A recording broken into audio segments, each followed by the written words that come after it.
This is Ghost of Spirit Bear, Chapter 3. Cole and Peter waited anxiously with Keith and his friends in the main office.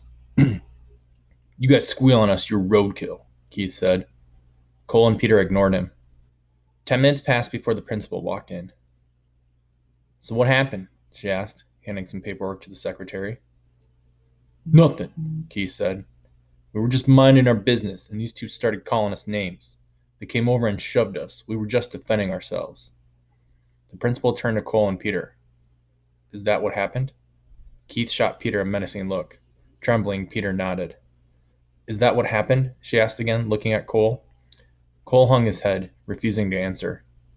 Nothing he said would help. This lady with her lipstick, fingernail polish, and heels would never understand. The principal examined all 7 of them. You 5 go wait in my office, she said to Keith and his gang. I'll speak to you in a few minutes. Peter, I want you to go to class. When the rest had left, she motioned Cole into a side room. You wait there until I call your parole officer. But I didn't start the fight, Cole pleaded. It takes 2 to fight. Like I had a choice, Cole said in desperation. If I screw up even once, I go to jail. She looked at him sharply. Well, you just screwed up, she said, walking toward her office. Cole entered the room and slumped into a chair, smoldering with anger. Inside he felt the monster raging, the one who had hurt Peter. Now it wanted to break something or hurt somebody. This hadn't been his fault. It was nearly an hour before Garvey arrived. He entered the small room where Cole sat, waiting, and stared at him for a long moment before he spoke. Stupid, stupid, stupid, he said. Why did you allow this? I didn't allow anything, Cole said angrily. I was... Save it, Garvey snapped. Don't you even want to know what happened? Exactly what you let happen, Garvey said. Cole clenched his fist. You don't get it, do you? I didn't start anything. Why are you afraid of other people? Garvey asked. I'm not, Cole snapped. I don't care if those creeps beat me up. I'm here because they picked on Peter. Garvey shook his head. No, you're here because of how you reacted to them picking on Peter. What's the difference? Garvey pulled up a chair across from Cole. His voice became deliberate.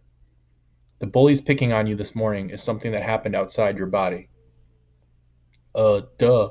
Brilliant, Einstein. Garvey ignored him. You can't control things outside your body, so don't try. You learned that on the island. So what should I have done this morning? Control your reality, what happens inside your body. I'm talking about how you react. That's real control. Garvey studied Cole as if he were a puzzle. Ever notice that if you walk into a grocery store happy, everyone else seems happy, he said. If you go in mad, everybody seems mad, and yet it's the same people. I don't see what you're getting at. This isn't a grocery store. Those jerks won't be nice if I smile at them. Okay, let's try again. If a semi-truck roars past you on the highway, is that your reality?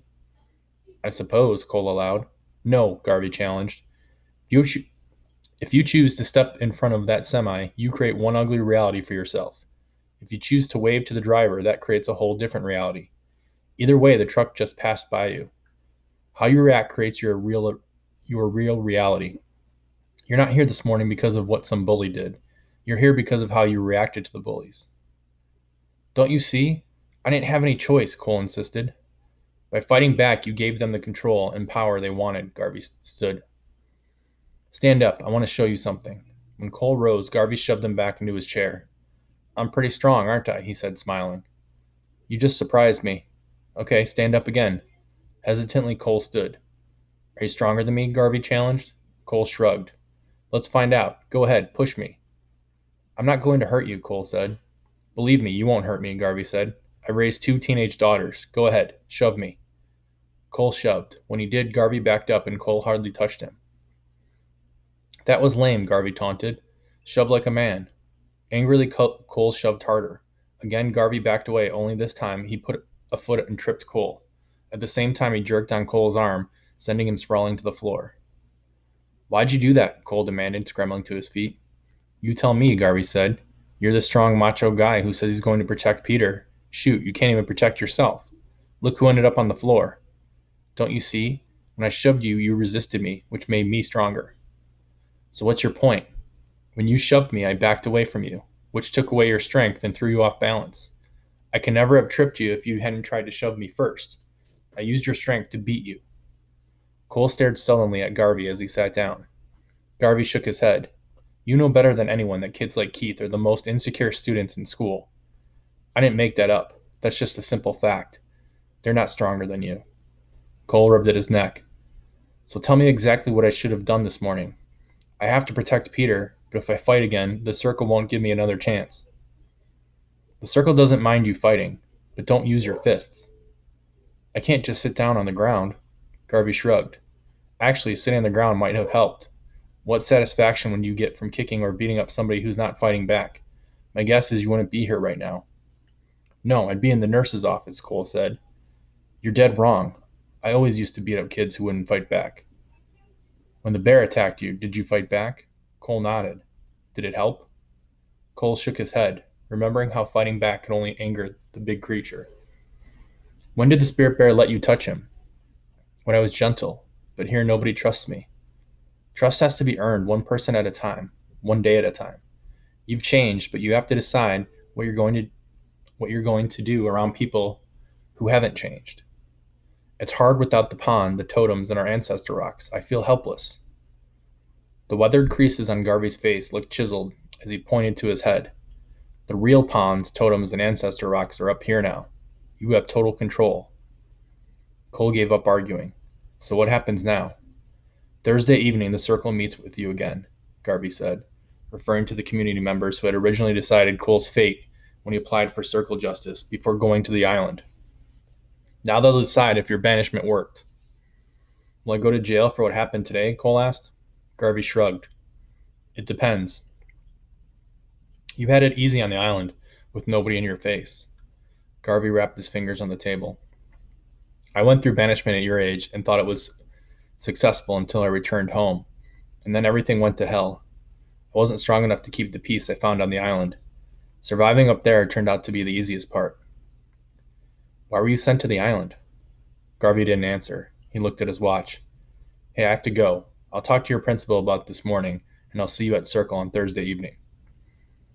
Does my dad know about the meeting? I called him. He said he was too busy. Sounds like Dad. Garvey looked Cole straight in the eyes. I'm pretending this morning never happened, he said. It better not happen again. But Cole knew it would happen again. People like Keith didn't just stop being jerks. At lunch, Keith passed behind Cole as he sat eating.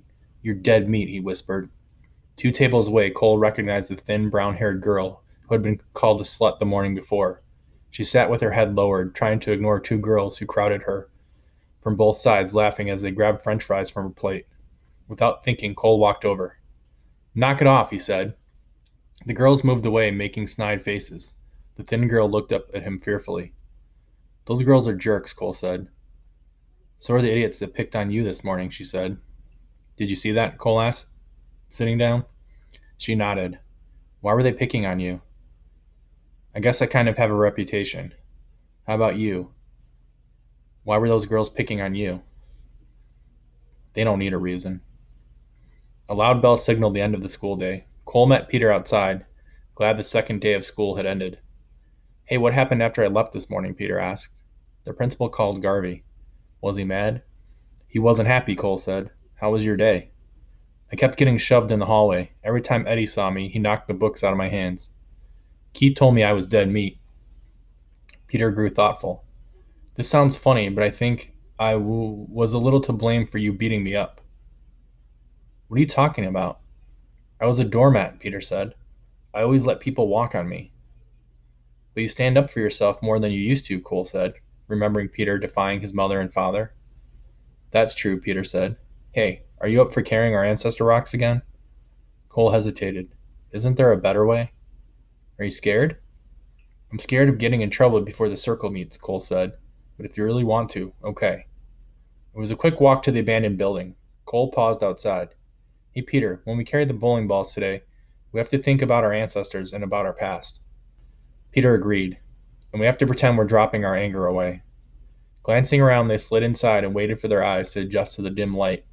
Then they crossed the lobby to the stairwell where they had left the bowling balls. Where are they? Cole said, glancing around. Peter checked under the steps. Somebody took them. Who would steal something like that? Nobody even knew they were here. Nobody even knew they were here. Peter peered down the darkened stairwell that led to the basement. Maybe they're down there. I'm not going there to look, Cole exclaimed. You big chicken, Peter said, starting down. I'm a big live chicken, Cole said. Don't be crazy. Peter paused to listen. There's nobody here. Then why are you going so slow? It's dark. I don't want to trip.